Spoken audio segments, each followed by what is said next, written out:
Well, that was quite something, wasn't it? Welcome to my live recap and review of the Oscars. We're coming to you from the couch. This is a new setup we've got here. Mara did this great thing on the wall. I figured what better way to address you than from the couch today because, oh my goodness, the Academy Awards. You know, for about 3/4 of it, maybe even a little bit more, I was sitting there. I was the biggest news was that I was doing really good on my Oscar ballot. I mean, I only missed 4 this year. Of course, it's the year where I wasn't at a party with a bunch of friends and there was no Oscar pool. I might have won it in any other year. But then we get to the end of the show and things just go off the rails. And let's start at the end. This seems to be a recurring thing with the Academy Awards now. We have to start at the end. The producers of the show, including director Steven Soderbergh, I actually was kind of digging what they were doing for a lot of the show. They're making the best for what they could. But then we get to there's 3 awards left. I can see on my sheet, and they say we're going to Best Picture. Okay, that's more than a big departure. That is the prestige award of the Academy Awards. No Academy Awards has ever ended, as far as I know, and certainly not in the television era, on an award that is different from the Best Picture award. So they give Best Picture first. I'm astonished. I'm flabbergasted. It goes to Nomadland, which, first of all, you know, let's give Nomadland some props. It's been overlooked in this whole thing. Nomadland won Best Picture. Nobody's talking about that, but it is a winner, and we should give them. It was a historic night. We had the second ever female winning Best Director in Chloe Zhao. So it's definitely some stuff to talk about. But Nomadland wins Best Picture, and I'm tweeting about it, and it comes in on Twitter. People saying, "Well, you know why they're doing this? It's because they want the last award of the night to be Best Actor because they want to end on this big emotional moment when Chadwick Boseman wins, which, if he had won, would have paid off." Here's the problem, and I said this on Twitter. Part of the reason, if we flash back to the whole, I think it's 4 years ago now, the whole La La Land Moonlight scenario, the reason that went on for so long and it took so long for people to figure out is because the producers of the show do not know who won and who lost. The accountants know because the voting just wrapped up a couple days ago. They don't plan out this show, the order of the show, knowing who won. The results came in a very short time ago. So it was very obvious that the producers of the Academy Awards this year tried to set up a scenario where you give away the biggest award of the night, not at the end of the show. And then they were trying to make a big moment for Chadwick Boseman, who was brilliant in Ma Rainey's Black Bottom. He was the odds-on favorite to win. The hope was that he would win the Academy Award, and you would end on this big award for this actor who passed away this year. In theory, that's a great idea. The problem is they don't know that that's what's going to happen. And if they've been paying attention to everything that I was reading, all of the, you know, the prognosticators, et cetera, were saying Chadwick Boseman is still the favorite. But, you know, the father is coming on strong. Anthony Hopkins has a chance to win this. The late voters really seem to be enjoying this movie. It was not a foregone conclusion.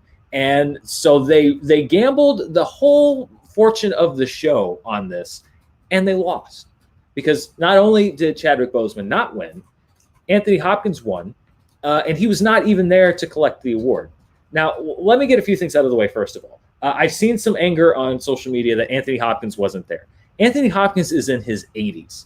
To ask him to travel right now internationally to go to the Oscars and at a ceremony where, even though they were observing health protocols, it's not necessarily a slam dunk that it would have been safe for him to do so. Plus, he may have been working. We don't know why Anthony Hopkins wasn't there or wasn't there remotely to accept his award. And I think to get angry at him for not accepting the award right now is ridiculous.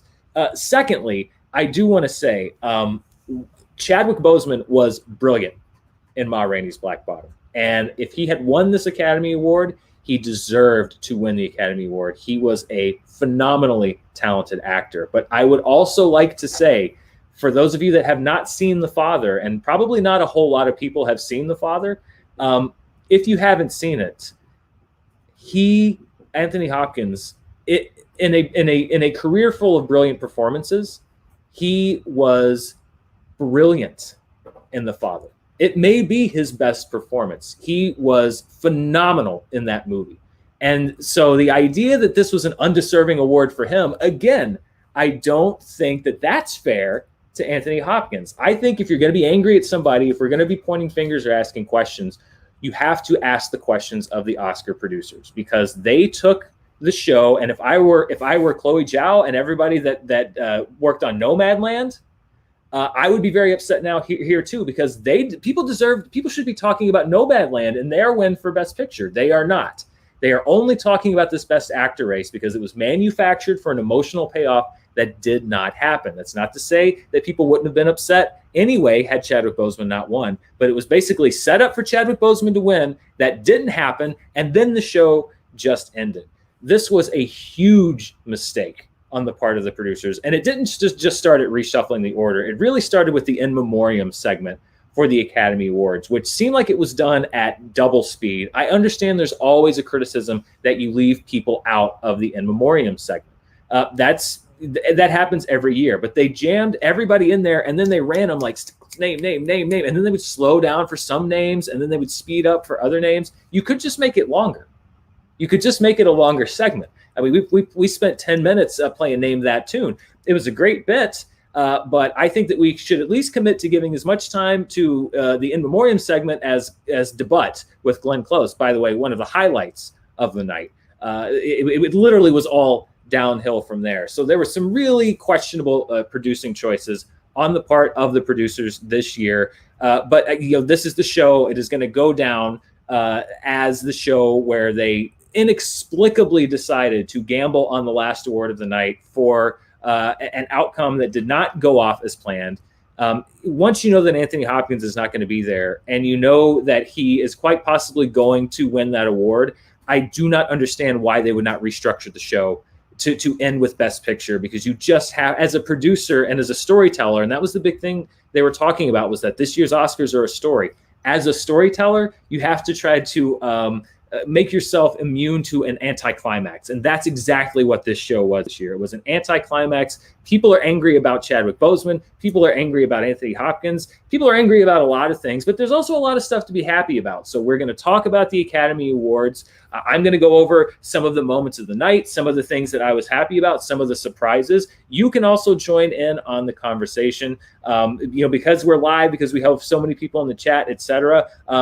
You can, if you have something that you want to say, if you have a question or a comment that you want read on the air, we're opening up Super Chats and Streamlabs. There's no minimum donation tonight. Just if you would like to throw in a comment or a question about the Oscars, you can donate whatever you would like through either one of those avenues, and we will talk about that here on the air. So as we wait for that, let's talk about the show a little bit. What's that, hon? We do have a couple in already. We have a couple in already. By the way, I should give credit to the wonderful Mara Kanopik, who is producing for me just off camera, helping to keep track of your Streamlabs and Super Chats. So everybody give a round of applause to Mara for being amazing. She held up a sign that said that Anthony Hopkins was also not at the Academy Awards last year for The Two Popes. So it's not exactly like this is the only one that he didn't show up for. But, there are some actors also generally who don't show up for awards shows. Anthony Hopkins has in the past. He hasn't in the past. And again, as the producer, ahead of time if he is or is not going to be there. He's old. He's a bedtime. He's as Mara says, he's old. He has a bedtime. We'll let some of these Streamlabs and Super Chats accumulate for a second. Let's just talk a little bit about the show from the beginning. I was kind of digging it at the very beginning. I think that every Academy Awards ceremony should start with Regina King walking the Academy Award into the theater, because, she knows how to open up a segment, and I thought that this was a really kind of cool way. You have opening credits. They tried to make it look like a movie, and that was the whole vibe of the show. It was held in Union Station in Los Angeles this year with a rotation of people going in and out. It felt a little more intimate. Some people were underwhelmed by that. I feel like it felt a little less formal. I actually didn't miss the banter, the bad jokes, all of the stuff that pads the time of the award ceremony. I didn't miss it. I think you can maybe come up with a bit of a middle ground between what would happen this year and what you would usually do. But I thought the show was actually speeding along pretty quick until he just slammed the brakes on in the last hour and a half of the show. So there were a lot of changes that I didn't really mind. The reshuffling of the awards, I guess putting director in the middle of the show, it keeps you engaged, and it spreads out the awards. There's not that 2-hour gap in the middle where they're not giving out any quote unquote major Oscars. I wasn't so much against that. It really is what they did at the end of the show. But we had, one of the first major awards that was given away was Daniel Kaluuya who won for Judas and the Black Messiah. Very deserved win for Best Supporting Actor. He defeated, amongst others, his castmate in Judas and the Black Messiah, Lakeith Stanfield. And I thought he gave a great speech. You could tell that he was very honored to have won the award. Obviously, this part, and he's talked about it very much, was a very personal thing for him. And then he gave one of my favorite award show lines of all time.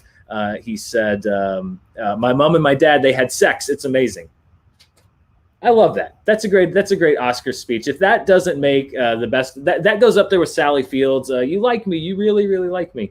I think that should go up there. My mom and my dad, they had sex. That's amazing. Then you had one of the first awards of the night, actually. I think maybe the first was Emerald Fennell, who won the Best Original Screenplay Oscar for Promising Young Woman. Maybe I'm a dum-dum because I watched all of The Crown, but I also have trouble seeing and recognizing faces. This is just a thing. I didn't realize that she played Camilla Parker Bowles in The Crown. So the fact that she had a huge part in The Crown this past season and also wrote and directed and now an Academy Award-winning movie, that was extremely impressive. I was a fan of Promising Young Woman. And when you look at the number of awards that were won, Promising Young Woman only won one award, but it was a pretty big one. They did kind of spread the love around. Nomadland won the most, but nobody ran away with like 6 or 7 awards. Judas and the Black Messiah got a couple. Soul got a couple. Ma Rainey's Black Bottom got a couple. The Father got a couple. Sound of Metal, Mank, Minari. Pretty much all of the big front runners came away with something. When you look at for example, when you look at the Best Picture winners, I think the only one that came away empty-handed was, The Trial of the Chicago 7. Which did not win anything major at the ceremony. So that was the one that kind of walked away empty-handed out of the Best Picture winners. But they really did spread the love around, and that kind of matched my feelings with the awards nominees this year, which was I liked all of them, but I didn't feel a huge surge of emotion for any one of them over the others. It looked like the Academy Awards voters felt pretty much the same way. Looking at adapted screenplay, that was one of the early ones. People had pegged Nomadland as a potential winner for that, but The Father, perhaps we should have known that there was a lot of love for this movie later on. The Father was somewhat of an upset winner. Florian Zeller and Christopher Hampton won the award for Best Adapted Screenplay. And I am glad they didn't make those guys travel all the way from Europe or miss out on getting their Academy Award. Of course, some would say Anthony Hopkins missed out on getting his Academy Award, but I'm sure that was probably his choice. But I was glad to see that movie win, and it was an indication that it wasn't going to be necessarily a sweep from any one movie.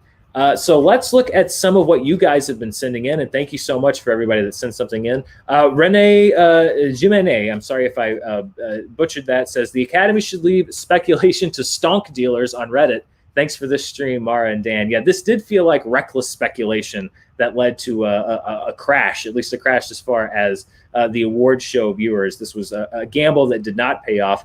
D-Train says, I expect Frances McDormand chants during the Schmodown Live events now. Move aside, Murrell. Frances is now the GOAT. She's the 7th actor to win 3 Oscars. That's right. She has now won 3 Oscars in the lead actress category, which puts her in very rarefied air. Murrell has also won 3 Oscars, but has only won 2 Oscars in the lead actress category. One for Oscars was for Best Supporting Actress, I believe. Is that correct? Yes, that is correct. So KDH has 3 competitive acting Oscars. Katharine Hepburn. Yeah. So that moves her up with Katharine Hepburn now with 3 competitive Best Actress Oscars. So Frances McDormand is sneaky. She is sneakily moving into really rarefied air. She's right up there with Katharine Hepburn now with wins for Fargo, 3 Billboards Outside Ebbing, Missouri, and now Nomadland. I did not pick her. I said that I missed 4 picks on my ballot. I think this may be the best ballot I've ever done. I actually picked Viola Davis. I thought that Frances McDormand had been the front runner for too long,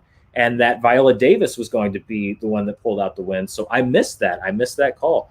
Jared the Dark Jedi says, thank God you're streaming. Was very much looking forward to your thoughts. Well, thank you very much. By the way, this will be a week of live shows because I am starting my weekly live show here on the channel this week, also on Thursday. Stay tuned for more information about that. It'll be very similar to this. I'll be talking about the news of the week, taking your super chats and Streamlabs, and taking your questions, etc. So thank you so much for tuning in. I was going to actually prep the show a little bit more, but I was so out of sorts, and everybody else was. I just wanted to jump in and get started as soon as I could. Omar Tapia says, hey, Dan, great set. Congrats to you and Mara. Question, Was the ceremony recorded, or why did they choose to make it look like daylight? Well, I think part of it is that it was in California, so it was daylight there much later. It was nighttime almost everywhere else when you were watching it. But I don't think there was any artificial light to look like daylight. I think it's just that California has a long amount of daylight in the summertime, and they're in the Pacific daylight time zone now. So I think it's just that it was later almost everywhere else where the ceremony was. But as far as I know, it was not. None of it was pre-recorded. It was all live on the air. Theodore Jones says, "Why can't the producers know who wins?" I think honestly, it's probably a security thing. It's kind of like, if you have this rule where the accountants know who wins, and that's the only people that know, then you don't have to worry about, the only thing you have to worry about is one of them taking selfies backstage and not paying attention to what's being said on stage. You shouldn't have to worry about that. But if you don't tell anybody, then there's no risk of a security leak. Or if there is a leak, you know exactly who it was. Whereas, depending on who the producer is, if you have this thing like, okay, we're not telling anybody except for the 4 producers, you may get a producer who says like, well, of course I won't tell anybody, except I might tell this friend of mine. And then that friend, et cetera, et cetera, et cetera. And then you've got a real problem. So I really do think it is trying to keep the results as confidential as possible, because if the results were to leak for the Academy Awards, that's a huge embarrassment for them, number one, and a huge disincentive for people to watch. Alex Lashley says, I think they need a host again. I felt tonight really needed one. I think they maybe could have done with a couple of non-official hosts, maybe like Regina King was almost at the beginning of the show. And I liked how they would pair up categories with different actors. The one thing that I thought was kind of awkward, and I'm glad they didn't do it with everybody, poor Laura Dern seemed to be one of the only ones that had to do it, was when she had to like directly speak to the person that she was talking about. And it felt like when your friend comes up and asks you in person about their podcast and if you liked it or not, and you have to like, oh yeah, your podcast is one of my favorites. It is not that she was being disingenuous, but it felt very awkward that she had to be like directly telling people how great they were to their face. Everyone else was going straight to camera. I do feel like you could have used some kind of an unofficial host here and there. Claire Lefton says, did it feel like the Academy was trying to fish for clout off of Chadwick's back? Him closing in memoriam plus the awards order shuffle plus his face as an NFT feels like a gross cash grab off of a tragic loss to me. Yeah, I heard that. I read that there was in the Academy gift bag that one of the gifts was an NFT of Chadwick Boseman, which really doesn't listen, I'm a Luddite when it comes to that stuff, but I know basically what an NFT is.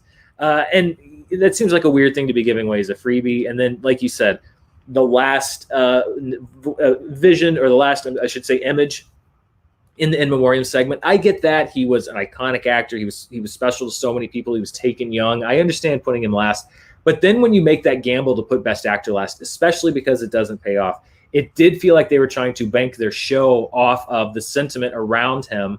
I think that there would not be as much of a negative reaction if he had won. But I think because he didn't win, people are now angry because it looked like a failed attempt. But I do think that they were trying to maybe exploit, honestly, or at least ride the wave of the public love for Chadwick Boseman. Colin Alzheimer's says, come on, wasn't this just Soderbergh messing with us? He created reasons to watch. If they maintain format next year, more people might tune in. I mean, I was going to make a joke, but I just know how they go. Plus, he might respond to me that this year's that Ryan Johnson was an unwritten producer or a uncredited producer, because it was all about subverting expectations. Because it was like, oh, you expect us to give Best Picture last? We're giving it second to last. I just think that the risk was not worth the reward. I think that the moment with Chadwick Boseman and whomever would have accepted on his behalf. And I've seen such beautiful eloquence from his wife and from others in past ceremonies where he's won. I think that would have been just as emotional a moment had it come last in the show, or second, or first. I think to stake your whole show and break tradition so much that's all we're talking about is I think you do have a legacy to protect a little bit when you're an Oscar producer. That's not to say that you can't play around with it, but I think they play with the legacy of the show too much. So many questions. That's great. Thank you, everybody that's sending in questions.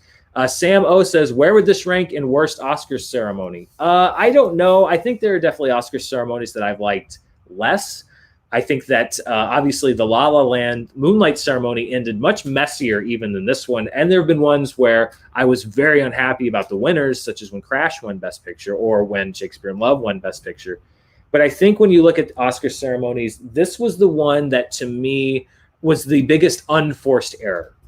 This is the one that I think you can point directly at the most at the producers and say, you made an avoidable error here. You messed this up. And so I think it does, in a way, hold a special part as far as how different Oscar shows have gone off the rails. Krishna Vedantam says, love the channel, Dan and Mara. I've been following you since 2018, but this was a disaster ending in terms of producing. Why go on the possibility that Chadwick wins? Instead, we got a flat ending. I agree. I mean, first of all, him not winning, I think obviously would have disappointed a lot of people and has disappointed a lot of people. And there's a part of me too that's very disappointed because there's not going to be a second bite at the apple for Chadwick Boseman, unfortunately. And I wish that we lived in a world where there was. Like I said, the only thing that softens it is that the only performance actually that he was nominated against that I would have, like if he'd lost to Gary Oldman, I would be livid right now.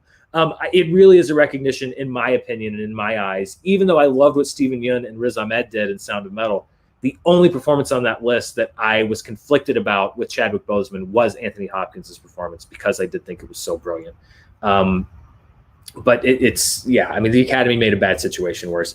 Matt Chapman says, I dug the style and that they let everyone talk. I missed some of the montages, but it was pretty great up until the last 45 minutes or so. That's another thing that I wanted to point out was I liked the fact that they cut most of the extraneous bits. The only comedy bit really was the Name That Tune thing, which, they got bleeped a couple times. There was a couple of great, Andrew Day was funny. And then you have the Glenn Close ending. So I felt that was like perfect for comedy bits. They cut all the montages. I actually thought up till In Memoriam, one of the things that I liked was that they didn't cut off anybody's acceptance speech. And I thought that the speeches were pretty good this year. And I liked that people weren't rushing to get through it and playing the band off. So I don't mind sacrificing a lot of these montages and bits next time to allow the winners time to speak and actually, give the speech that they want to give. So there was a lot of mixed good stuff in here. It ended in the worst possible way. The Razor Crest. Oh, rest in peace, the Razor Crest. Thank you. Donated $10. Thank you. As someone who has been in the industry for 5 years, I appreciated that they talked about how people got their start. However, I didn't need it for every single person, especially because it's so much more interesting for some than for others. I thought that was, I like that bit. I agree, where you're going to different nominees. And I actually thought it was more interesting for the artisans. Not that actors aren't artisans. I should say for the people that you don't normally know the names of. To know that, this person was hired on by this nominee and now they're working for each other to find their inspiration. I actually liked it more for the names that you don't know to learn about. I didn't really need to know fun facts about the main acting nominees, but this is another thing that I think that I hope that they carry over. I do wish that they showed a little bit more from each of the movies, because especially this year, I think that a lot of people haven't seen a lot of the movies. So I wish they had featured the nominated movies just a little bit more to give people a taste of what they're missing. But I also liked a lot of what they did as far as these other changes that are, I think, going to be overshadowed by the bad decisions. Juana says, do you think the time for the monster performances, 8, 9, 10 wins at the Oscars are over? No more Titanic or Return of the King type winnings at the Oscars. I think it's a possibility, but I think that there's movies that there's such a diversification of movies now. It's not just the big studios. You now have the big studios competing against the streamers. So many more movies being made. I think it's going to be hard to get momentum, both in terms of nominations and wins, behind one movie when there are so many more movies now being made. So I'm not going to say never that there's not some juggernaut behemoth movie that everybody loves that could do that again, but I think it's harder than it's ever been to do something like Titanic or Return of the King did. Matt Chapman, again, thank you, Matt, says, do you feel like anyone was robbed this year? For me, it's The Father for production design, because so much of the story is told in production design and it was executed perfectly. Well, obviously, a lot of people would say Chadwick Boseman was robbed.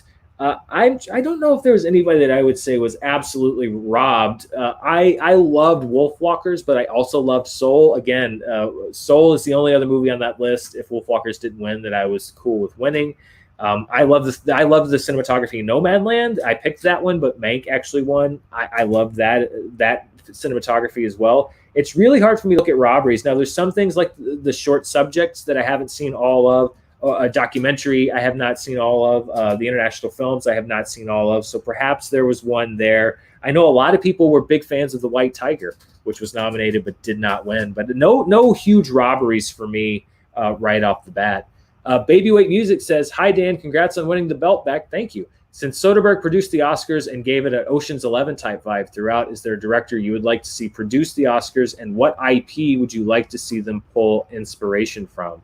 I think that there was a director that was tweeting, and that was Edgar Wright. After the In Memoriam thing, he tweeted actually a thing from Scott Pilgrim from when they were playing, and they said it's not a race.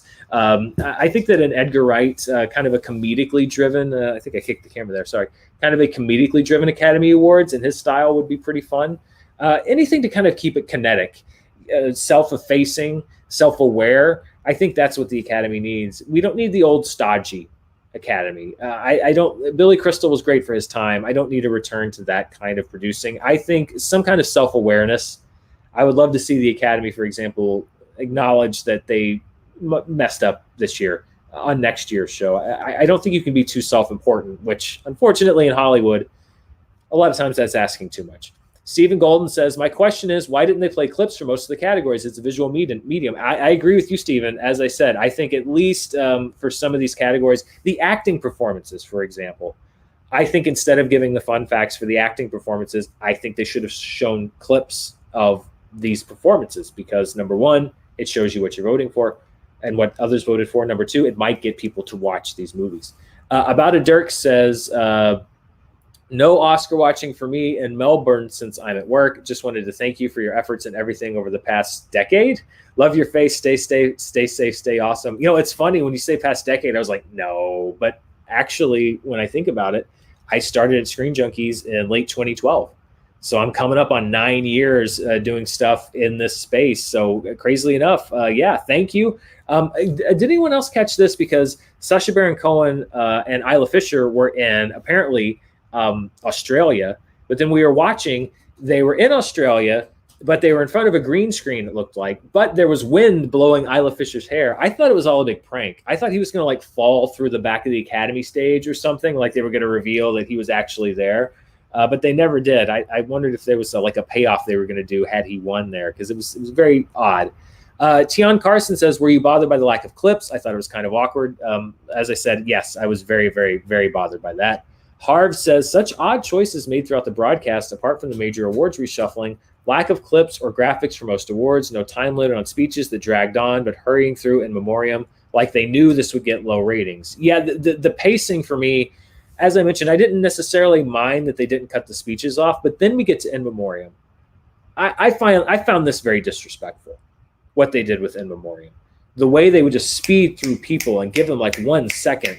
And the music was not the proper music. And that's what I don't get is if you can't give me the "we were running out of time" excuse, because you luxuriated in time in other places for the show. And I don't necessarily mind that. But when you give an unlimited amount of time to other parts of the show, and yet you choose In Memoriam to be the thing that's rushed, that seems disrespectful for me. So that was another producing thing, and that really did start the downhill slide of the show for me. Mr. Spielberg, I'm honored, says, "What did you think of the new West Side Story trailer?" Well, Mr. Spielberg, if you are who you say you are, I will say they showed the West Side Story trailer, and I turned to Mara and I said, "Yep, that's West Side Story." It looked like West Side Story to me, meaning it looked very much like the original film. And that's kind of my big question is I love the original West Side Story, which was itself a Best Picture winner. Rita Moreno came out to present the premature Best Picture at the end of the show, not quite the end. And I love that movie, and Spielberg's movie looked like that movie again. So if all we're going to get is a nice restaging of the original film, then I'm not going to mind it. But it looked very much like the original film to me. Stephen Golden says, my question is, why didn't they play clips for most of the categories? Yes, I agree with that one. CBMF Production says, didn't watch the Oscars this year. I think every award this year will have the asterisk of winning in a year when there were only 15 films released. Well, I will push back against that because, yes, most of the major studio releases were pushed, or at least a good number of them. I would say the quality of movies that were released this year, they were smaller movies, but there were really some great films that were released in 2020. And because most of them didn't play in theaters and because far fewer people saw them, I know a lot of people have said this has to be an asterisk year because there were no movies that came out. But I would challenge that and say there were actually some phenomenally great movies that came out in 2020. And, I wouldn't hold against the fact that they were smaller or that they were seen less. I think that everybody who won this year was as deserving as any other year. Next year is going to be tough because you're going to have the studio releases all duking it out on an abbreviated schedule. That's going to be difficult for them. But I actually would not put an asterisk on this year's awards because I think that there were some great movies that came out in 2020. And I think every winner, even if it maybe isn't the one that we wanted, I think that every winner this year was deserving. Lindsay MH says, why no announcer? That was the weirdest part of it all. No fun tidbits, nothing to fill the awkward silence. Yeah, I feel like there was an announcer like at the beginning of the show, but then they kind of let that drop. So that's another weird thing. Carlos Cruz says, I'm very annoyed Husavik has lost Best Original Song. It was so beautiful. I agree. That was my pick for Best Original Song. How do you feel about the winner, and was it your choice? It actually was not my choice. I had heard all of the winners, and Speak Now, I didn't really dislike any of them. But Speak Now was maybe my last or next to least favorite of all of the nominees. Speak Now from One Night in Miami, and so Fight for You is the one that won. That was the one. I'm sorry, that was my maybe least favorite or next to least favorite. Speak Now from One Night in Miami and Husavik were both real favorites of mine. And I was rooting for both of those. But Best Original Song is very tough. Again, it's a very subjective category. Also, people wrap up that song with their feelings for the movie itself. Judas and the Black Messiah is a very powerful movie, as seen by all of its nominations. So it's not really shocking to me, but my choices would have been Husavik, which I think was a great song, and Speak Now would have been my choices if I had a vote. Brandon Becerra says, do you think Nomadland will forever have an asterisk in future Best Picture discussions? Again, I really don't. I hope that people don't view it as less than, because there was some great films in contention. And my question would be, we won't know because there's like a Ridley Scott movie, I think, that got pushed and some other ones. But even of the theatrical films that did get pushed that we're going to see, I just don't know how many of them would have been in contention. I honestly think that when you look at the particularly Best Picture, I think that a lot of these nominees would have been the same. I really do. So I would not put an asterisk.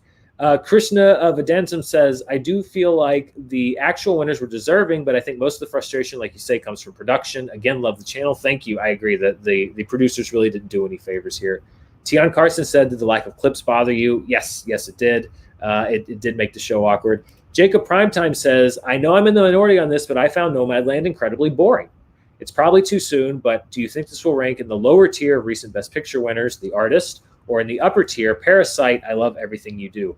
Well, when I was ranking these movies, as I said, I liked all of them a lot, but I didn't have a huge amount of love for any one of them in particular.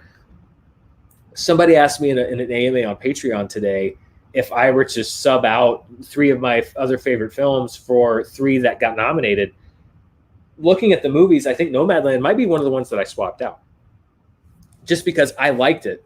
I thought it was a really good movie, but there are some other ones that I liked slightly more. So I don't know where it's going to fall necessarily. My guess is that it'll be somewhere in the middle. I don't know if it's going to be the upper tier, but I really do think this was a lot of great movies this year. But again, no one real outstanding one for me. So it's hard to deal with the legacy of a movie, but I don't think it's going to stand shoulder to shoulder with Parasite, for example.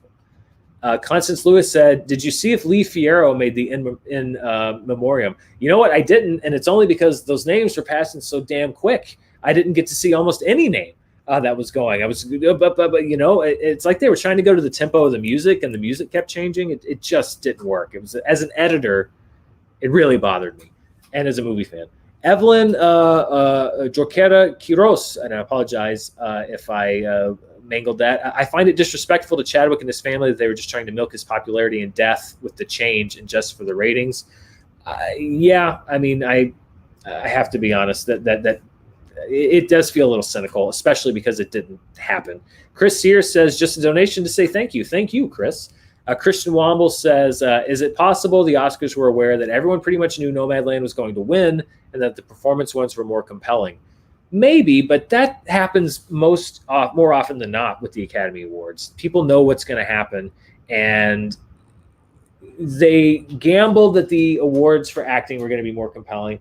I think maybe they were gambling that Viola Davis would win, which would make history for her, for winning twice in the Best Actress category, and that Chadwick Boseman would win, which would obviously be a huge emotional moment. And it just turned out that Frances McDormand and Anthony Hopkins were the winner, which were, for, again, I think deserving, but maybe from a viewership angle, perhaps two of the less interesting options, just from a dramatic standpoint. And they shouldn't have taken the chance. It's just a big mistake. Creech68 sent a donation with a cute dancing fox. Thank you, Creech68. I appreciate that. I love dancing foxes. Mystery Me said Nomadland became the first Best Picture winner to have an IMAX release in its original run. I did not know that. That's right. Nomadland did play on IMAX very early on. Matthew King says, disappointed with wins for cinematography and songs. So yeah, best song was Fight For You from Judas and the Black Messiah. Cinematography, again, all those movies were great. Mank was the film that won. Nomadland was considered the heavy favorite that it did not win. They're both beautiful films. So I have a hard time to really hold a grudge over one or the other one winning. Kay Walton says, thoughts on the West Side Story trailer. Like I said, I think it was just, it was very faithful to the original. But I think that, I don't want to prejudge. I love Spielberg. But I hope that he brings something extra to it beyond just sort of recreating the famous moments that everybody loves from that movie. Claire Lefton says, it felt very Golden Globesy in a bad way that they didn't have many or any clips, examples of art or musical performances. Yeah, the musical performances, I guess, were all in the pre-show, which was odd. I felt bad for the costume, sound, and production design people that you couldn't see their stuff. Yeah, my favorite actually is when we look at clips, clip stuff, almost like if they could have given you these facts but shown you what their costumes were. Or I love the thing they always do with Best Screenplay, where they show you the actual screenplay formatting alongside a scene of the movie. It was less dynamic than we're used to. And Golden Globes, you're right, in a way that was very interesting because they seated everybody in one room. Yeah, so I still thought it was funny, though, even though it was a small, 2,400 people watching. Thank you so much. I thought it was very interesting, even though they seated everybody in a room and reportedly they were rotating people in and out. Perhaps that's why some of the categories were structured that way. They didn't keep all of the winners and nominees in the room at one time. I love how all the technical people still sat in the back. Like even at the Oscars, even at a smaller venue, even when they're rotating people in and out, the costume designers and the production designers and the editors sit in the back row. Very Golden Globesy as well. By the way, I don't mean I love it. I just think it's interesting still. Krishna, again, Venantam says, thank you. I was young when it happened, but it seemed like the Ledger win was still emotional. So I'm interested to see how we'll view these Oscars in a few years. Yeah, and that was the supporting category. So that's usually in the beginning of the show. But it would almost be like if the Oscars in 2008 had broken with tradition, or I guess they would have been in calendar year 2009, had broken with tradition and had left Best Supporting Actor for last. But then Heath Ledger, for whatever reason, doesn't win. And then that's what people are talking about. They're not talking about the rest of the show. That would have been a big mistake. And I agree. I remember when Heath Ledger won the Academy Award, and it was an incredibly emotional moment, even though it was very early in the show. I do think it was kind of cynical to try to manufacture this emotional moment when, in fact, it would have been emotional at any point. Adam Hulbert says, glad Chloe Zhao won 2 awards as she's becoming one of my favorite rising directors, but thoughts on McDormand turning into a wolf on stage? But she didn't actually, although that would have been a very memorable thing. I think that that was part of that was a reference to the movie. And I think that was kind of fun. I think people that may not have known the movie, it was just kind of a weird thing that Frances McDormand did. That would have been the last thing in the show too, by the way. If they kept things in the right order, you would have ended with Frances McDormand howling at the moon. And then that's a great laugh moment and everybody goes home. But instead she had to do that and then come back on stage and accept another award. And you could tell in her head, she's like, I already did the wolf howl thing. And she kind of did her Frances McDormand beat poetry thing and then left. If she had actually turned into a wolf on stage, again, that would have been a real anticlimax that they should have saved for later. Samo says, does this rank Frances McDormand as the in actress and probably put her up there or ahead of Meryl Streep? I think that it is definitely the thing about Meryl Streep is she's so consistently nominated, and Frances McDormand is a little more, particularly later in her career, she chooses her roles a little bit more carefully, Transformers notwithstanding. She's not quite as constant a presence as Meryl Streep, even though she's now won as many Academy Awards and more lead actress awards as Meryl Streep. I think that she's somebody who right now people don't think of as being as in league with Meryl Streep, but in the future, I think when you look back on the achievements, then she will be spoken of in perhaps the same breath. But I think part of it is, number one, Meryl Streep has had many more mainstream crossover hits than Frances McDormand has, so she's much bigger in the public consciousness. The other being Meryl Streep's been nominated so many times and is such a fixture for the Academy Awards. I think that people look at them differently. But as far as achievement, she's right up with her as far as awards won at the Oscars. Chris Estrada says, you look a lot like Pete Docter. Yeah, people were telling me that. Apparently, Pete Docter and I do have we do bear a resemblance to each other. So thank you. I'll take it. I'll take that compliment. Really, anybody with glasses and a shaved head / bald head, people say I get Jim Rash. I get a lot of Jim Rash. But yeah, Pete Docter, Nice Peter, also from Epic Rap Battles of History. I get a lot. There's a resemblance, though. I'm not gonna lie. Jeff Review says, anyone else surprised Swanky is alive? No, as I recall, I don't think that Swanky was actually. I could be wrong. I don't think I remember hearing that she was actually chronically ill. I think that was maybe something in the movie, but I could be wrong. But I was happy to see her there. I pushed for Swanky to get an Oscar nomination because for me, she was the most memorable part of the movie. So it was great to see her at the Oscars. D-Train says, what movies coming out this year do you predict will get nominated? I predict Don't Look Up, West Side Story, and In the Heights. It's hard to say because we don't know what the quality of these movies is going to be. Plus, In the Heights is a summer movie. I hope people remember it if people like it. If West Side Story is great, I could see it getting nominated. Like I said, there's I think it's called The Last Duel, which is a Ridley Scott movie with Ben Affleck and Matt Damon in it that was supposed to come out this year that got pushed. And I think it's definitely got the buzz there.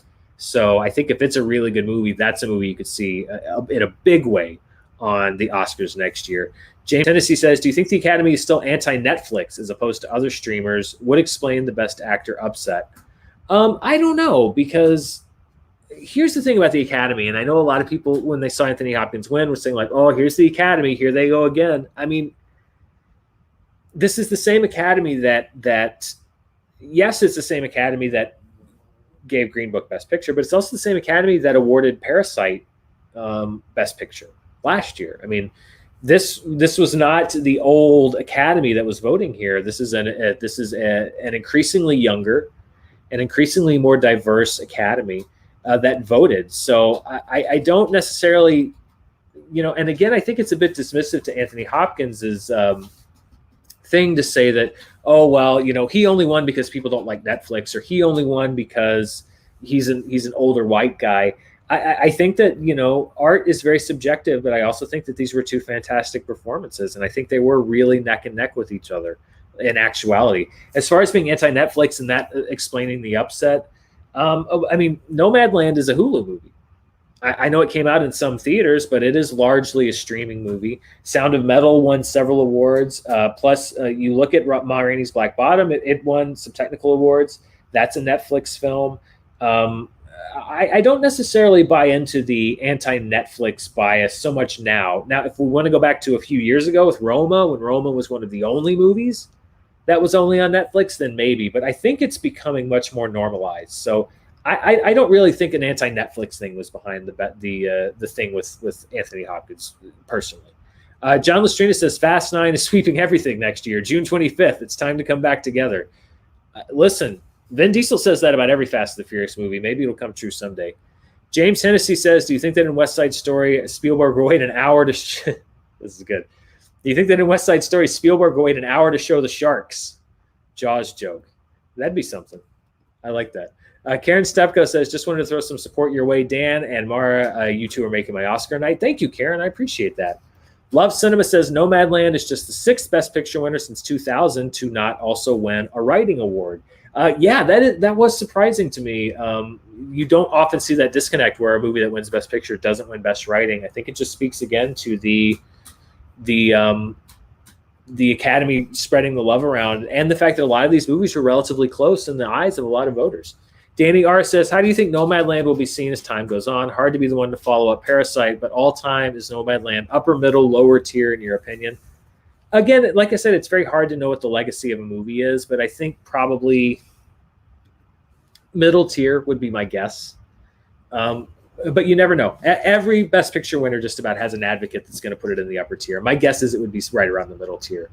Jowie says, do you think we'll ever see an ensemble or stunt category potentially? By the way, I think you're a fantastic critic, Dan. Keep it up, man. Always appreciate your educated perspective. # justice for Delroy Lindo. Yes, we all know who really should have at least been in contention to take that award home tonight for Best Actor, and that is Delroy Lindo. He and Toni Collette are Oscar winners in my heart. I think that it's more likely that we're going to see a Best Stunts category at the Oscars. I think that they do already give 4 Academy Awards away in the acting category, and I think that they also have an Ensemble SAG Award. So my guess would be that a stunt award, even though the stunt performers are also recognized, I think that a stunt award is much more likely at the Academy Awards. And by the way, I think there should be one. Carly Perkins says, what makes this even weirder is Boseman and Hopkins wouldn't be against each other if they didn't extend the eligibility for this year. I blame 2020. Yeah, that's the question. I mean, it may be. The father may have, I suspect it may have pushed back to the holiday window to hit that Oscar eligibility date if it hadn't been changed by the pandemic, because I just think it's so hard to get a movie that small like The Father, sadly, to get recognized later in the year. But it is possible that they would not have been pushed up against each other. Leanne says, apparently Olivia Colman was supposed to give an acceptance speech on Anthony's behalf. I think that would have helped with the tone of the show. Yeah. Yeah, if Olivia Colman was supposed to give a speech on his behalf, then that was very dumb that they didn't do that, because somebody giving a speech, and by the way, Olivia Colman, delightful. I can't think of anybody to come up and disarm a room better than Olivia Colman. So if that is true, if Olivia Colman was supposed to give a speech and she didn't for whatever reason, unless it was her choice not to, that was a dumb decision to not do that. Stephen H. says, my question is the same question I have every year. When will the Academy include an award for stunts? I'll make a prediction and say in the next 5 years, they're going to introduce an Academy Award for stunts. Maybe I'm wrong. I could be very wrong, but they just mixed up the stuff and they combined the sound categories. I'm going to say in the next 5 years that they have an Academy Award for stunts. Technically, you have a 50-50 shot of being right. I have a 50-50 shot of being right. That's true. James Hennessy says, do you think Netflix messed up from pushing Chicago 7 versus The Five Bloods? I think they would have been much stronger with the latter. Boseman, it's timely. Spike Lee's turn. Yeah, I mean, yeah, it was odd to me. I mean, I am an FYC voter for your consideration, not for the Academy, obviously, but for some other critics groups. And they did push The Five Bloods, but it was very obvious that The Trial of Chicago 7 was their quote-unquote prestige movie. And so, I honestly think if they had flipped the release dates, if The Trial of Chicago 7 had come out in the summer, and The Five Bloods had come out in the fall, later in the year, I think maybe we would have seen the difference. But Netflix obviously chose to make that their more prestige film or to take that prestige slot. But yes, I do think that if Netflix had positioned the movies differently, we may have seen more for The Five Bloods, because I do really think that Delroy Lindo was forgotten by a lot of people or edged out because of the crush of stuff at the end of the year. Liz Gaska says, do you think that there was less interest in the Oscars this year because people couldn't see these films in theaters? Probably from a public perspective, I think so. A lot of people said, I've never even heard of any of those movies because they were never in theaters and they were divided out amongst streaming services, most of them. Some of them, Nomadland you could really only get on Hulu. Sound of Metal you could only get on Amazon Prime. That's one of the things that hurts a little bit, is that a lot of these movies are exclusive to streamers, at least for a period of time, and that hurts accessibility. Not as many people can see them, especially when you don't have a theatrical option. Even Minari, which is a great film, came out in theaters but wasn't a huge wide release. Maybe more people could have seen it if more theaters were open. Mukbang Review says, thank you, Champion, for doing this live stream. We love your ideas so much. Sorry if I missed it, but this is an asterisk year. Do you think Del Worry was robbed of a nomination? Yes, I think very much that Del Worry was robbed of a nomination, although I disagree that this was an asterisk year. Jim Bo says, huge fan of you, have been for years. Speak around this if you can. I see. Okay.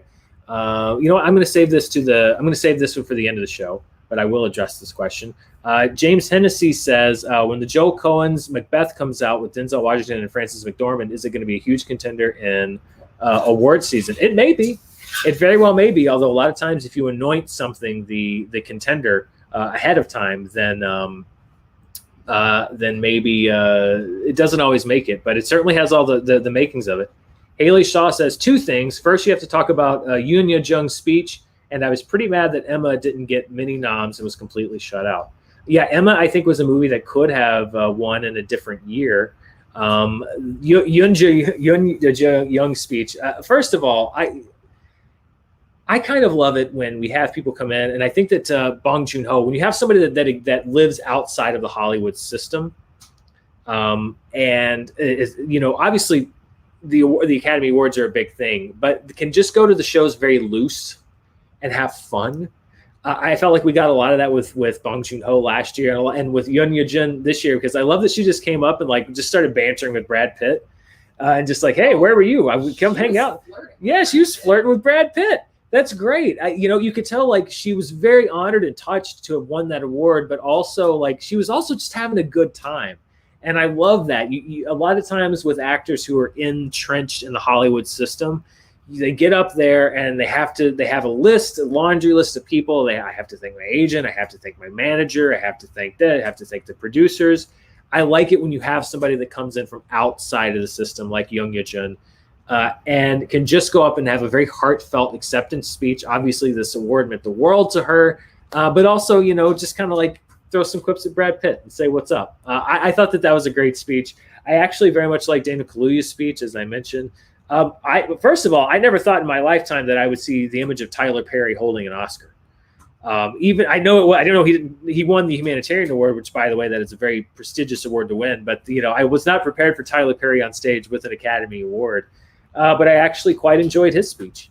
Best speech of the night. Mara says best speech of the night. So I think that there were some good speeches, and Yoon Ye-jung's speech is one of them.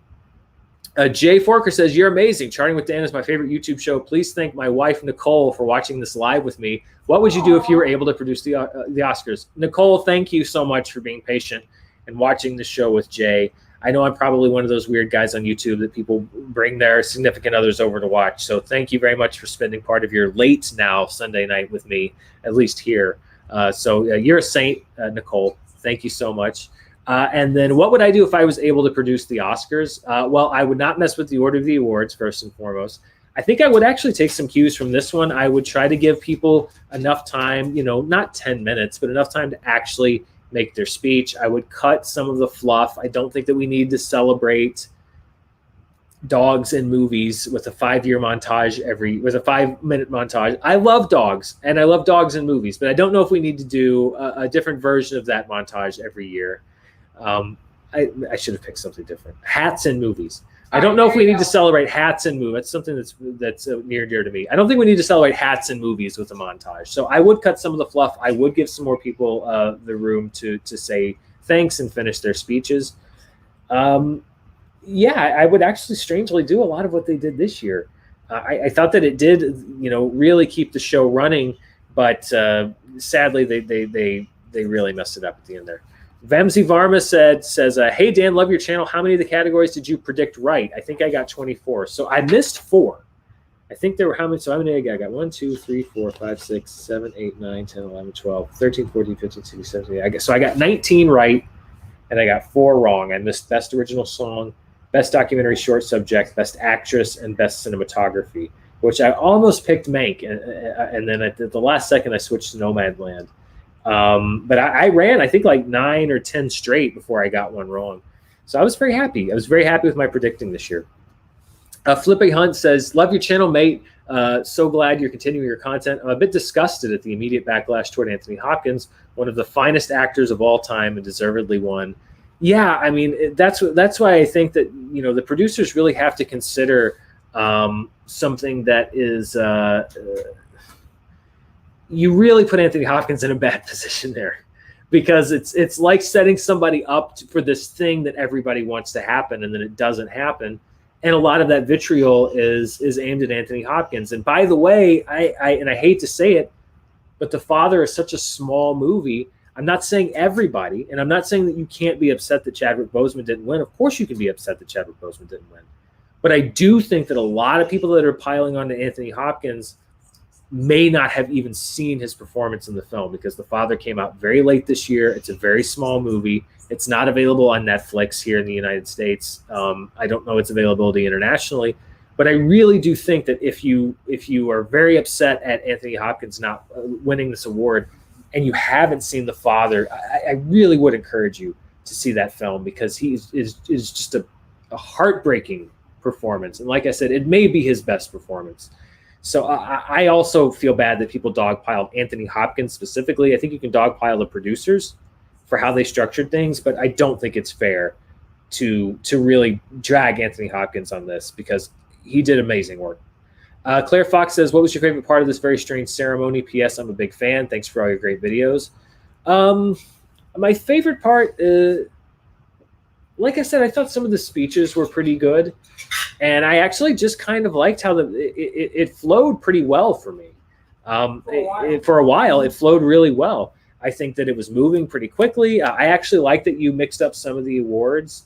But yeah, I think some of the speeches really did work for me. And you have such an emerging, you had people like Daniel Kaluuya and Yo Jung-yeon who won, who gave great speeches. A lot of people that were new. I loved the speech from the makeup and hairstyling winners, who, by the way, were not only the first Black women who to win the award, I believe, in the notes that I was reading, that they were the first Black woman to be nominated for that award. So I thought that just that genuine joy at being able to break that barrier was there. So a lot of the winners actually were the stars of the show. And that's why I say I don't think you should be afraid to spotlight your winners. I really don't think you should. Hamp Connell says Anthony Hopkins was the best, hands down. I'm sorry, but the award goes to the best. I mean, it's a very subjective thing. I agree that he was up there with Chadwick Boseman for me. Claire Lefton says the Academy's anti-comedy bias is especially evident to me in the editing category. Movies like Borat 2 are basically built in the edit. I agree. Even I would say the comedy category, people don't. They think that people think that comedies write themselves, that they act themselves, that comedy's easy, that directing comedies is easy. Comedy is so reliant on timing. That comes down to directing, acting, and editing. And you're right.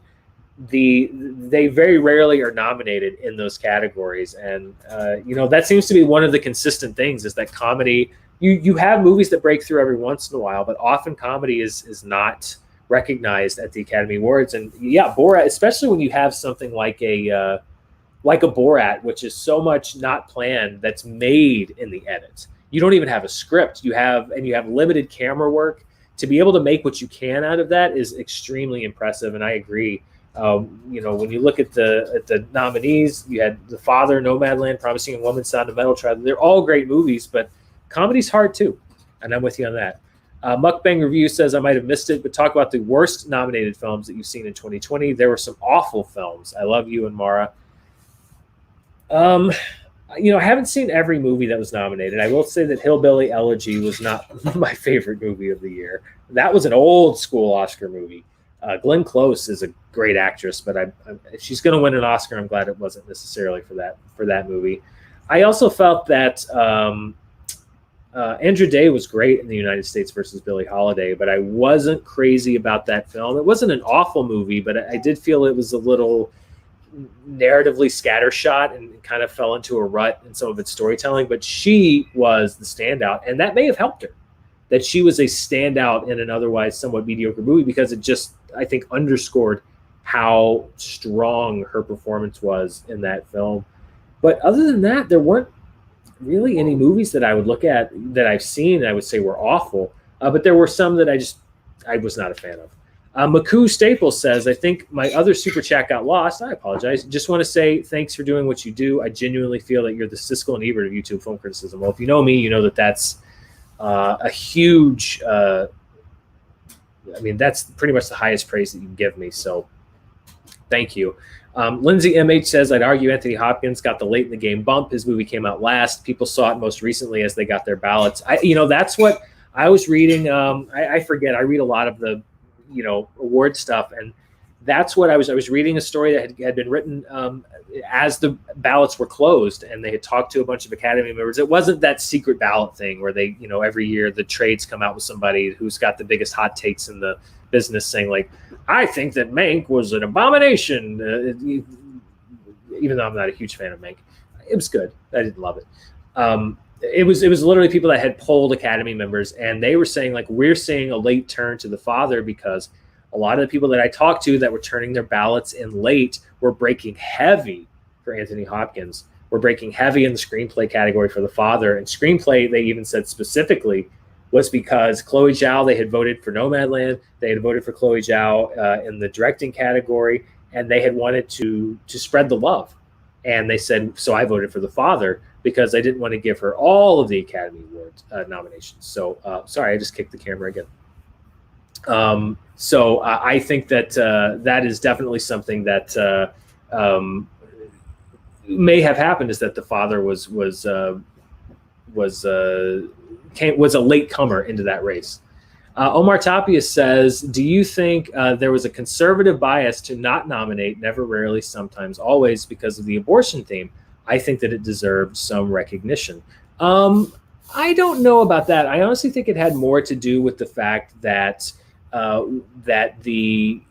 it came out in the summer, and it was a tiny, tiny, tiny movie, and it was just people didn't know that it came out. They'd forgotten that it came out. They'd forgotten that the movie was even out there. And that's a real shame, because I don't think it was a political thing. I think it was much more about, hey, we're going to basically say that we don't remember this movie. Sorry, we may be having internet issues. I don't know if we are or not. Amara's having some internet issues. So let us know in the chat. I've got it up on the side of my screen here. I'm sorry if I seem a little distracted. Sure, it's just me. I just mean I can't moderate. I can't copy over stuff. Right Sure. My computer's working. Yeah. Keep us. Be patient with us if we just have a little bit of a delay here, because Mara's having some internet issues. Do you mind if I grab the cord from you though, hon? I think I'm about to run out of battery. Thank you, love. So be patient with us as Mara works to. I like being independent because it's just, we get to do fun things like this. There we go. Cats were requested. Cats were requested? Okay. To finish that question about Never Really, I don't think it was necessarily a conservative bias thing. I think that it was a early year bias thing. I just don't think that people remember that the movie came out. Adam Collins, the champ. Thanks for the outlet tonight, champ. We needed it. Thank you, champ. Thanks for watching. And thanks for sending a donation there. I appreciate it. One of my greatest foes on screen, and a really fun new friend off screen. Thanks, Adam. I appreciate that. Mr. Spielberg says, can you just imagine if Beck's picture had gone to something surprising too, and how much more chaotic it would have made the last 20 minutes? Well, yeah. I mean, imagine if a movie that, nobody had seen coming, like, what if Mank had won Best Picture? And it was like, oh, Mank. And then you think all hell would have broken loose. Really, I guess the doomsday scenario would have been, what if we had a repeat of the 2017 thing? So what if somebody had announced the wrong Best Picture, and then we have a screw up, Then you have to come on and give it to a different movie. Then you move to Best Actress and then Best Actor, and the person's not there. I think they may have just canceled the rest of the Oscars. Karen Stepko said, as I heard the speeches, I kept thinking of the point when people would normally get played off. We would have missed some heartfelt moments like Thomas Vinterberg speaking about his daughter, Ida. I agree. That was such a great thing to end his speech on, and he would have been played off at that moment. That's why I really think don't be afraid to highlight your winners. That's what you're there for. No hats in movies, yes to speeches. Buckbang Review says, I think Stunts Awards are acceptable. Please add voice performance and or motion capture. I thought the voice work in Invincible, Amazon was amazing. I think that motion capture should be, Spencer Gilbert and I used to go round and round the world on this. I think that motion capture performances should be seen as analogous and equal to live action performances because they are done by a person on a set on the day. That is an actual performance. Yes, it is interpreted through a computer, but I think that it is just as analogous as any other ones. And I think that Andy Serkis should have an Oscar. He should have won an Academy Award for playing Gollum. That's what I think. There's a lot of people that disagree with me, but I don't think that it should be its own category. I think that it should be included in the regular category. And Toby Kebbell is Koba. Toby Kebbell is Koba. Should have been nominated. Should have been nominated for Dawn of the Planet of the Apes. Nicholas Gallagher says, it's an honor to hear your take and God's blessing upon you and Mara. Thank you. That's so nice. Do you think a studio limit of sorts would give a fair shake to non-Pixar animation? No, I don't think we should limit any one studio. For example, I don't think you should say to Pixar you can only have one nominee every year.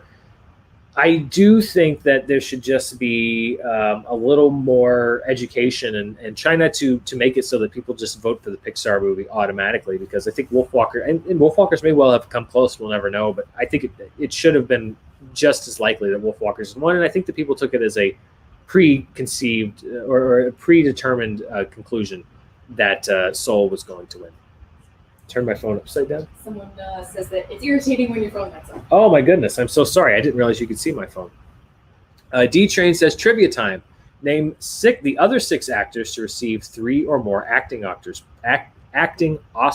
please. Well, Meryl Streep, Katharine Hepburn, Jack Nicholson has won 3. See, then you get way back into the I think the olden times, I think. So I'm not going to sit here and try to figure out the rest, but I know I can name those 3. Yeah, Frances McDormand has now been added to Katharine Hepburn, Meryl Streep, Jack Nicholson. Daniel Day-Lewis has won 3. Yeah, so Daniel Day-Lewis, Daniel Day-Lewis is another one. He's won 3. I believe he's won 3 Best Actor Oscars as well. Yeah, and I think maybe Walter Brennan, maybe. Do you want me to look it up? Yeah, look it up for later. Damian Barriga says, do you think Vin Diesel is the front runner for Best Actor in Fast 9 next year? Well, I'll tell you this much. I think if you were to ask Vin Diesel, he would say yes, because I remember when he said that Furious 7 was going to win Best Picture, and he was not joking. Ant says, I don't think you've given proper respect to Glenn Close. Thoughts on her rendition of Debut? By the way, I believe you named 5 people. Is that right? I named Daniel Day-Lewis. Mm-hmm. Well, you helped me with that one. Meryl Streep, Jack Nicholson, and Katharine Hepburn. So I named 4 people. So there's 2 others. Well, Frances McDormand, obviously. Frances McDormand is the 7th. Yep. And Ingrid Bergman has she's like Meryl, 2 best and 1. So Ingrid Bergman has 3. Okay. Yeah. And Walter Brennan. Walter Brennan. All right. Hey, I guess one of them. Okay. Yeah, Walter Brennan. Yes, Glenn Close. I think when you look at traditionally, I didn't realize Katie H has 4 Best Actors. Oh, so she's when you look at Debut, when you look at traditional renditions of Debut, I think that you really have to give Glenn Close a lot of credit, because it was a very, I think that this was pre-planned, but it was very natural. And this is why you give projects like this to an actor like Glenn Close. Very naturalistic, sold the reality of the situation. I believed that she grew up listening to Debut, had listened to Debut for the last 30 years, and was just recalling the days when she would go out to the club and dance to Debut. So I think that her rendition of Debut was very, very believable, and I think that's why you let Glenn Close carry the load like that. Mukbang Review says, I'm a trivia fan. You two are something very special. You're both fun, serious, and elevate the game. Thank you very much. Aaliyah Little says, I didn't watch this year in favor of your live. Oh, wow. Well, I hope you're not lost for, because we're just talking about the show. By the way, I have other thoughts on the show, but I'm covering a lot of it. I didn't anticipate this many questions, so thank you for everybody that's asking questions. Claire Lefton says, sorry for all the messages. Please. No apologies necessary. I think Parasite was a step forward, but more international movies should be eligible for Best Picture. Another Round was my personal favorite this year. I just saw Another Round last week. I binged a bunch of movies that I had not seen. Didn't binge. I watched them over a few days for the main roles, for the main categories, the big ones. So I watched Hillbilly Elegy. I watched The United States versus Billie Holiday. I watched Another Round, and I think there was one more that I watched. I can't remember it right off the bat. And I loved Another Round. I think that that was a really, really, really, really good movie. And I guess apparently somebody was saying that Thomas Vinterberg said that you pronounce Mads Mikkelsen that it's Meds Mikkelsen. Which, if that's true, that just blows my mind. Unless he was making a joke, but I'll have to check that. I may have to change the way I've been saying it the whole time. You have a special request. I have a special request. Is it down at the bottom here? No. Trevor Matson asks if you can have more reviews of random things such as debut.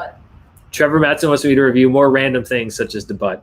I think it's fun to review the ridiculous along with the sublime, and yeah, sure. If we can get more things like Glenn Close doing debut, then I would happily review those things. Mickey Valen says, do you think it's unfair for independent hand-drawn animations to have to go against Pixar or Disney computer-animated films? I also wish the musical performances were spaced out during the show. Yeah, I did miss hearing the songs, although it does slow down the show somewhat. I see why they left them out. And like I said, I guess they were all on the pre-show, but I felt like you should have been able to, I don't know, I'm torn.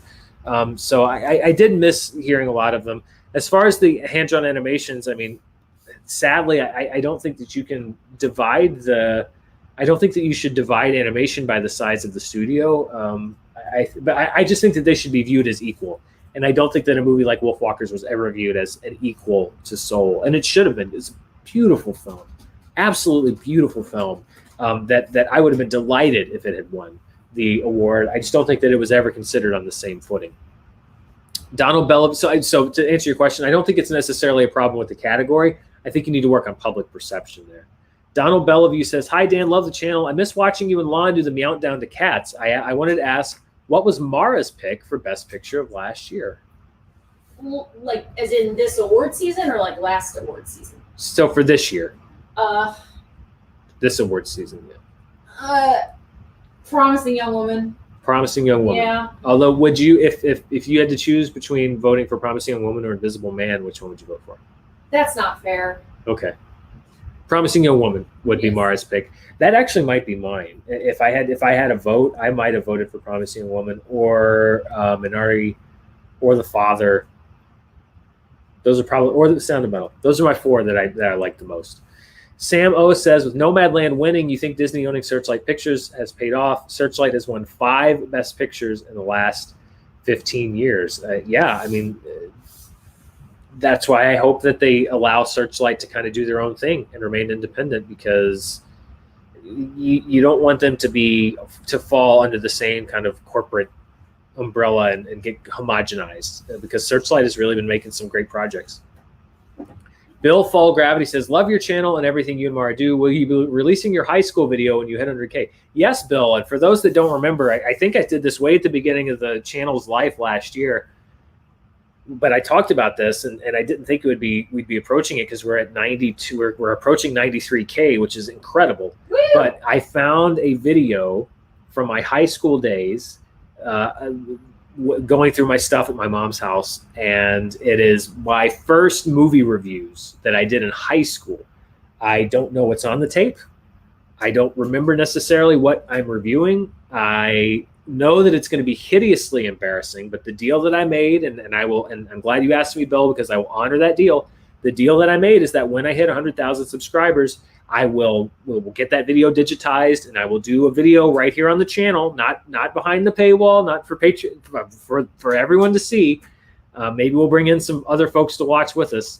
I will watch that video on the air. And so, yes, that is still happening when I hit 100K, and we're really steaming toward that. It's been great to see that. So stay tuned. Tell your friends.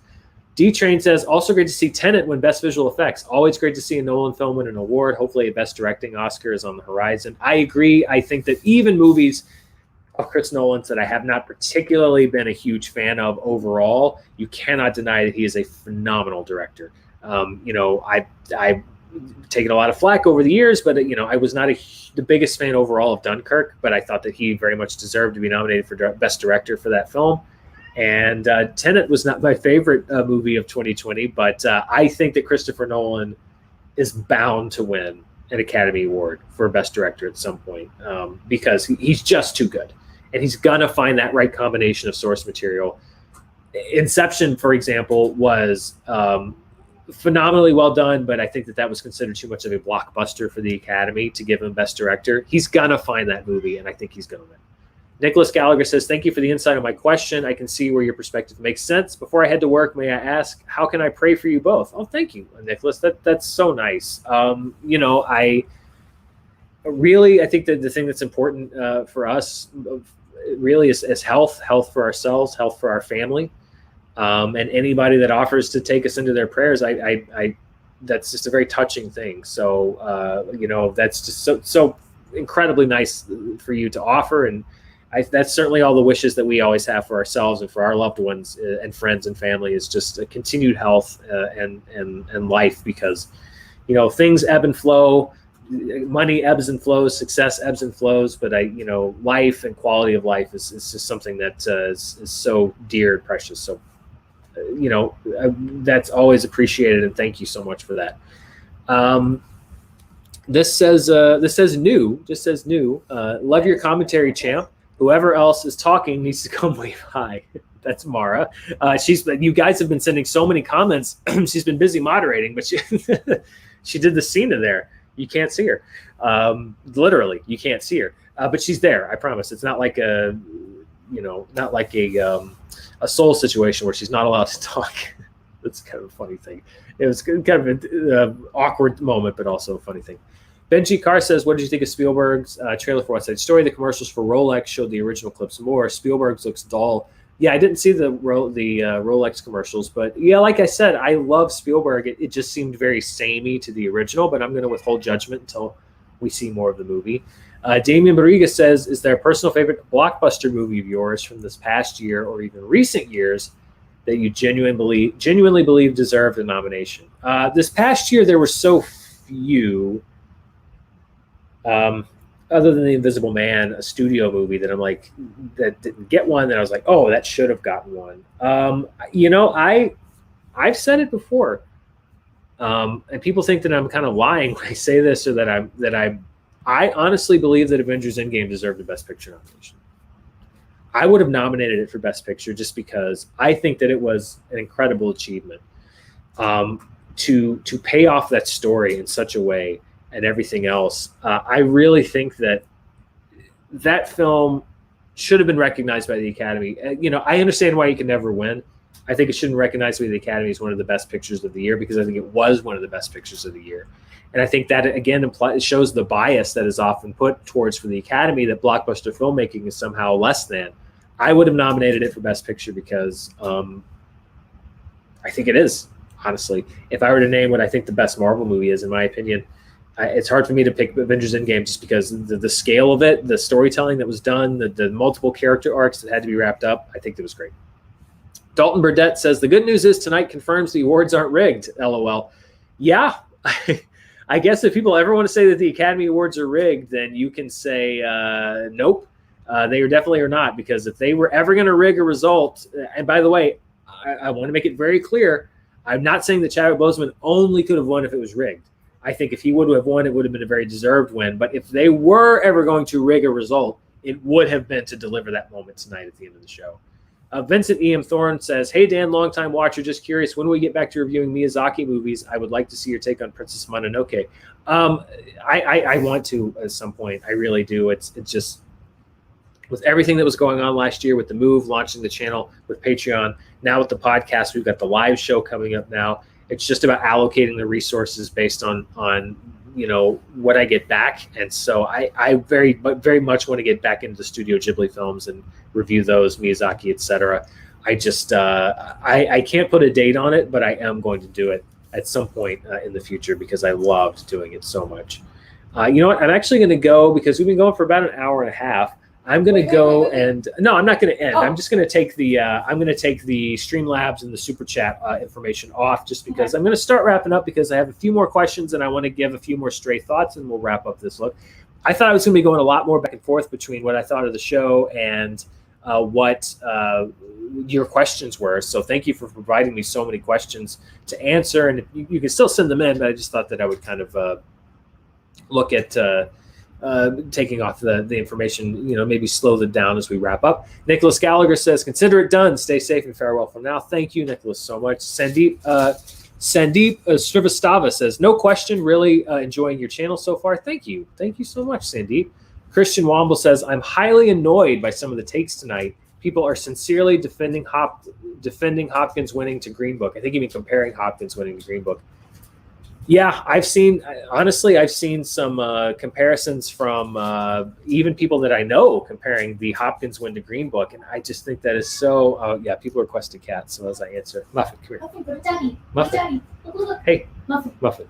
Muffin, go to Daddy. Hey. Look, go to Daddy. Come here. Come on, you're smart. Stop being dumb. There you go. Muffin. Muffin, come here.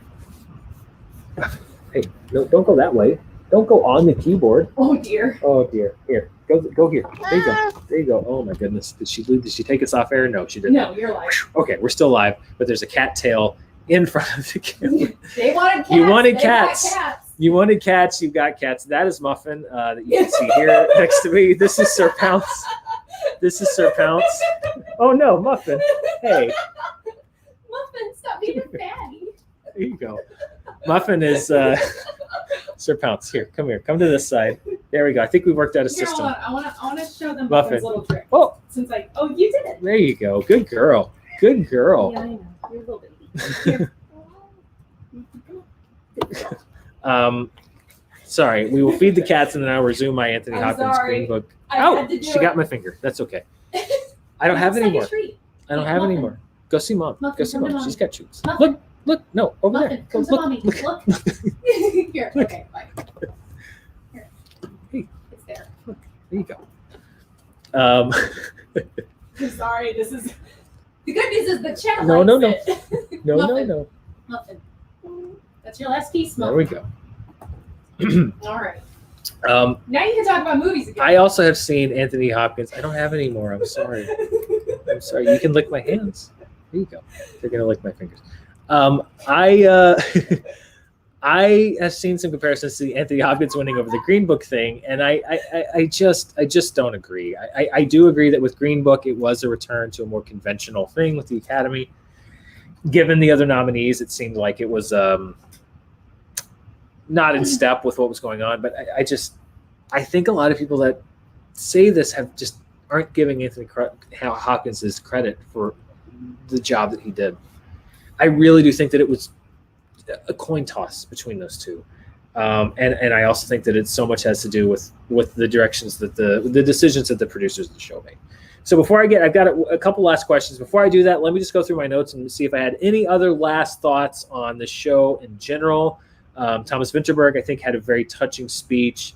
Like I said, Laura Dern having to talk directly to the nominees was a bit awkward. No, Muffin, don't go that way, please. Oh, she's on the keyboard. Oh, dear. Come on. Oh, there you go, sweetie. Let's go that way. There we go. You can't stop them now. They're unstoppable. Yeah, they're there now. They're there now. Let's see. Another round. I was happy to see that win. Costume design, Ma Rainey's Black Bottom, another one that didn't have a speech. The return of director Bong and Sharon Choi. The America's favorite duo, certainly my favorite duo from last year. Director Bong Joon-ho, and his translator Sharon Choi. He used the word. Apparently, there is a Korean word for cringy because in the translation, she said the word cringy. I love that we have Bong Joon-ho coming on and using words like cringy, and so it's great to see both of them come back and present the award for Best Director. Chloe Zhao, as you mentioned, only the second woman to win Best Director, the first woman of color to win Best Director. Some history made there tonight. We also had Pete Docter, winning for and his co-directors. Excuse me. Winning for Soul. Tyler Perry who I thought gave actually a really good speech. Original score, it was great to see Trent Reznor, Atticus Ross, and John Batiste all win. I would have been really angry if they had given the Academy Award to Mank, because that was just Trent Reznor and Atticus Ross. It's like, just give the award to Soul and let John Batiste have the award. So I think that was actually my favorite score of the year. I was glad that the three of them won the Academy Award for that. We had the debut. I have 3 pages of notes about debut. And then, like at 9:53, because I was taking down here what time we were watching. At 9:53, it's when it all went wrong. So it's like 9:53, in memoriam, way too fast. The ending credits of The Return of the King stayed on people longer. Then 10:01, Best Actor before Best Picture and Best Actress. What? And then 10:13, Frances McDormand, very short speech. And then I didn't even make notes at the end of the show. It just was insane.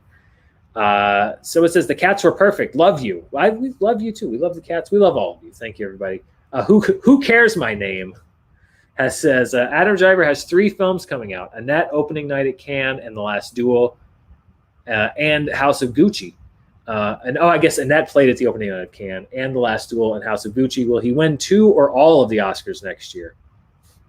I would love if Adam Driver won all of them. And I mean, literally, best makeup and hairstyling, best production design, just Adam Driver. John Oliver would love it too.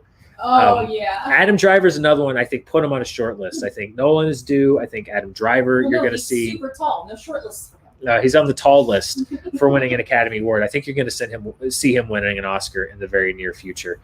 Let's see. So I think that does it with all of my notes on the show. As I mentioned, I believe Nomadland came out with the most awards won for any movie at the Academy Awards. That's not a surprise. But then you had a lot of movies with 2, no real runaways. Nomadland having the most by just a couple.